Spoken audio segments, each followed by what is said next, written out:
Alors, on a parlé à plusieurs reprises de. Maintenant, on passe au siman tête. On a parlé à plusieurs reprises de fois d'avis de Tzitzit que c'était pas clair est-ce que la mitzvah était de la Torah ou pas. Alors, un exemple concret, c'est la marloquette qu'il y a dans le Shulchan Aruch entre le Shulchan Aruch lui-même et le Rama Rabbi Moshe Isserles. D'après le Shulchan Aruch, n'est admis comme un tzitzit de la Torah qu'un tzitzit, donc on parle là cette fois de la tunique, hein, qu'un tzitzit fait exclusivement soit, enfin non, exclusivement, et on va revenir plus tard, mais en tout cas, qui est fait soit de lin, soit de laine. Ça veut dire que le tissu doit être en lin ou en laine, et pas autre chose. Ce qui veut dire que les tzitzit en coton, enfin les tuniques en coton, ou quelle que soit une autre matière, d'après le Shulchan Aruch, ne sont pas une obligation de la Torah, mais une obligation des sages, donc des Rabbanan.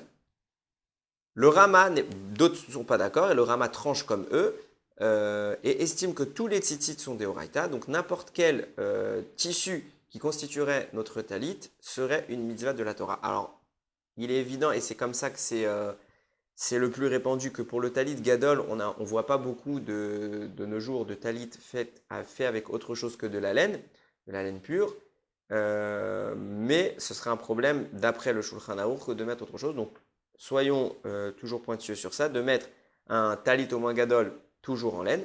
Et pour nous les Sfaradim, qui ont l'habitude de suivre le Shulchan Aruch, on est plus strict sur ça, puisqu'on voudrait quand même accomplir la mitzvah de la Torah. Pour les Ashkenazim, eux, quoi qu'il arrive, ils pensent accomplir la mitzvah, comme le Rama le précise, toujours c'est de la Torah. C'est pour nous que le problème se pose. L'idéal, quoi qu'il en soit, même pour les Ashkenazim, et c'est très répandu, ce serait de porter même un tzitzit katan en laine, en lin pour celui qui a les moyens.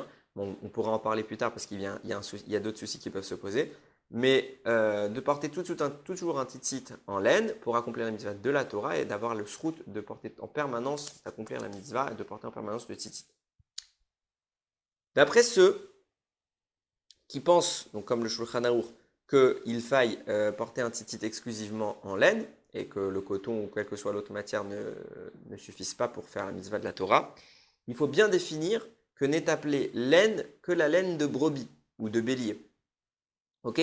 La laine de n'importe quel autre animal n'est pas appelée la laine, tout simplement parce qu'en fait, on cherche le titre de laine tel qu'on l'appelle normalement de la laine. Ça veut dire qu'il explique ici que par exemple, si on prend de la laine de chameau, le nom de la laine, il est spécifié en fonction de l'animal. On dit c'est bien de la laine de chameau, on ne dit pas juste de la laine. Alors en effet, c'est de la laine dans le langage commun, mais on précise bien que c'est de la laine de chameau parce que c'est une autre catégorie par rapport à la laine standard. La laine standard, c'est la laine de brebis ou pour un mâle, pour un bélier. Mais toute autre laine, même si ça a la même qualité, la même texture, n'est pas considérée comme de la laine. Donc, pour les tenants de l'avis qu'il faille absolument de la laine pour accomplir la mitzvah de la Torah du tzitzit, nous ne validerons toujours que de la laine de brebis. Maintenant, le cas qui commence un petit peu, ça commence à devenir un peu plus compliqué. On rentre vraiment dans le vif du sujet. Dans le cas d'un mélange entre, d'un côté, de la laine, de la vraie laine de brebis, et d'un autre côté, un tissu qui n'est pas de la laine et donc qui est invalidé pour la mitzvah de la Torah. Alors dans ce cas-là, on va aller d'après la majorité. Si la majorité du tissu est composée de laine, on considérera d'après tous les avis que la mitzvah elle est de la Torah et que le Shulchan Aruch est d'accord dessus, c'est bien le tzitzit normal. Si la majorité est une autre substance, une autre matière, donc du coton par exemple, où il y a eu un ajout, dans ce cas-là, la mitzvah n'est plus que des Rabbanan, d'après le Shulchan Aruch. D'après le Rama, je rappelle, hein, toujours c'est des Oraita pour les Ashkenazim, mais d'après le Shulchan Aruch, ce sera plus que des Rabbanan. Et c'est là que ça devient corsé. Qu'est-ce qu'on appelle un mélange? Alors, ce qu'on appelle un mélange, alors faudrait regarder sur un métier à tisser comment ça marche.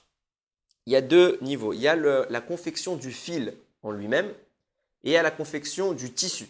C'est-à-dire que lorsque confectionne le fil, on va prendre les fils qu'on va torsader pour en faire un vrai, je ne vais pas dire un cordon, mais un fil plus épais, ce robuste qu'on va utiliser vraiment pour pouvoir coudre. Ce fil-là, c'est sur là qu'on parle de mélange. Ok? Donc ça veut dire qu'il précise ici que si au moment de confectionner les fils, là on a un mélange entre de la laine valide d'après la Torah et un autre tissu invalide, là on ira d'après la majorité. Maintenant, si le doute se fait après avoir préparé les fils, ça veut dire que là, il n'y a plus de savoir. Ça y est, on a fini les fils, on les a définis en étant laine ou pas laine, d'après la majorité de leur constitution. Et maintenant, lorsqu'on va aller dans le métier à tisser, donc vous savez que pour tisser du tissu, on fait des colonnes de fil qui sont verticales et des colonnes horizontales. Si sur les colonnes, on a d'un côté du fil vertical qui est de laine et d'un côté du fil horizontal qui n'est pas de la laine, c'est là que le problème est différent. On n'est plus dans la discussion de tout à l'heure. Dans ce cas-là, puisque c'est donc on a bien précisé que c'est mélangé, dans ce cas-là, on ne considère même plus que c'est un tissu en laine. Ok? Nous, notre discussion de savoir est-ce qu'on suit la majorité ne se pose que dans la confection du fil, mais pas dans le tissage de l'habit. Le tissage de l'habit, si c'est un mélange moitié-moitié ou plus que moitié et une minorité, on ne regarde même plus là. Là, dans ces cas-là, c'est plus de la laine. On parle vraiment, il faut que l'entièreté du tissage soit fait en laine. Et le débat de la majorité se pose uniquement lorsque le fil lui-même est filé, j'ai envie de dire, je ne sais pas si c'est le bon mot, mais il est filé avec plusieurs types de tissus, plusieurs types de fils.